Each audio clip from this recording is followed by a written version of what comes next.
Bloodmoon Ursaluna is one of the new Pokemon introduced in Teal Mask DLC, part of the whole Ursaluna family tree. While regular Ursaluna is all on all fours with the sun symbol on its head, Bloodmoon is quite the opposite. It stands up and has a blood moon on its head and also looks a bit cooler in my opinion. Yes, of course, I mean these Pokemon are supposed to be the opposites of each other. Anyways though, before we really go into Bloodmoon, we have to talk about where regular Ursaluna stands so we can compare properly later. When Ursaluna was first released, we all thought how offensively potent it was with its humongous attack stat, guts plus facade. Ursaluna was also gifted to be pretty bulky and was looked at almost as a tank to hit through. 130, 105, and 80 splits are actually pretty decent and actually could afford to take a couple of hits and retaliate back with huge humongous damage. However, later throughout the meta, it became very clear that this Pokemon wasn't all that through the meta development. It was slow and was weak to pretty common types like fighting, water, grass, and ice, with it also taking a lot of neutral damage. Flame Orb plus hazard filled meta made it take a lot of residual damage as it kept switching in and out.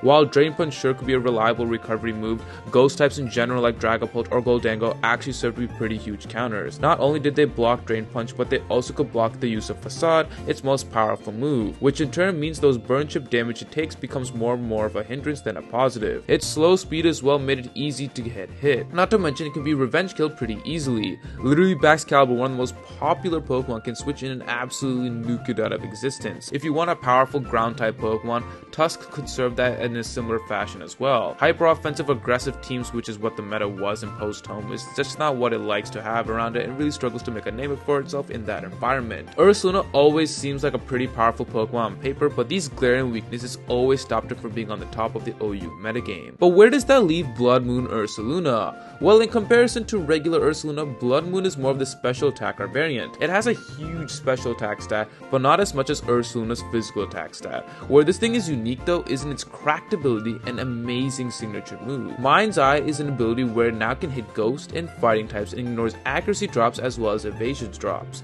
It almost as if Pokemon saw the flaws with Ursaluna, with it being blocked from using Facade on every single Pokemon, and decided to give a huge plus to Bloodmoon Ursaluna when redesigning that Pokemon. Besides that though, its signature move of Bloodmoon is a base 140 special attacking normal type move that can't be used twice in a row, something similar of Gigaton Hammer. It's pretty good, but the caveat is something I'll touch back later. Bloodmoon Ursaluna overall move pool isn't all that bad actually. In fact, it surprises me how many good moves it has in its arsenal. This Pokemon has a priority move in Vacuum Wave, so now its speed isn't all that much of a hindrance as compared to regular Ursaluna. It's also got moves of Calm Mind to boost its attack and offense, and also got a nice recovery in Moonlight, which is the part that really surprises me. Furthermore, unlike regular Ursaluna, it doesn't have to chip away with its health with a Burn Orb and can reliably hold other items like leftovers or heavy duty boots as it wants. Before I keep talking about my thoughts on Bloodmoon Ursaluna, however, if you guys are enjoying yourself so far and want more competitive content just like this, subscribe to the channel. It's free and helps let me know you guys want more videos just like this. Anyways, back to the video. Okay, but enough with all that praise. This Pokemon still has a plenty number of issues, arguably as much if not more than regular Ursaluna, and it has to do with a couple of things. For starters, its typing of ground and normal is relatively the same and has nothing changed from that, meaning weaknesses to grass, fighting, ice, water is still out there. And here's the thing, Ogerpon, its grass and water forms are going to be here in the meta for a while, and especially the grass and fire mask variants,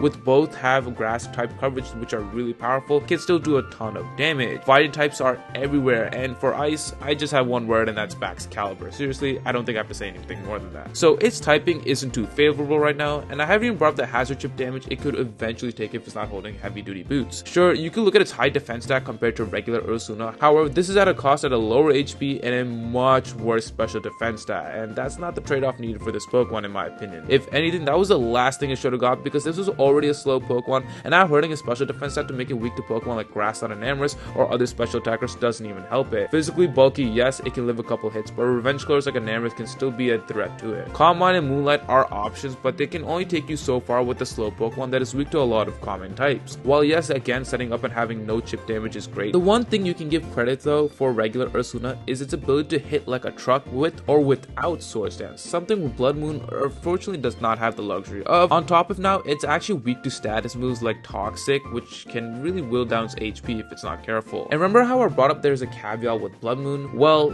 if this thing's most powerful move is used every other turn, more times than not, it can actually offer easy ways to play around it. It's literally just like a worse Boom Burst, so options like Hyper Voice can be suited better in spam options since it can hit ghost types freely and like every turn. Mind's Eye is such an awesome ability ability, but its most powerful move can't abuse it as well as it wants to. A set like this on screen for a bulky variant isn't too bad, with Bloodmoon and Hyper Voice being interchangeable. The only saving grace for this thing is the fact its ability and it has priority and it can also hold an item. Those three alone, in my opinion, is why it's in the discussion of relevancy in the OU tier. Before you even mention, I recognize Trick Room is an option, but running this over regular Ursaluna isn't doing yourself a favor. Regular Ursaluna is far bulkier and is slower with much more offensive firepower, which helps it out to position as the better Trick Room user. Special attacking is nice, but against those odds right now, it just doesn't seem great. Ursaluna can just deal more damage much faster than Bloodmoon could ever do. There's a lot to take in when it comes to this Pokemon. On one hand, it has a lot of redeeming qualities, but there's no escape from the huge downsides it also brings to the table. Let me know in the comments below what you guys think.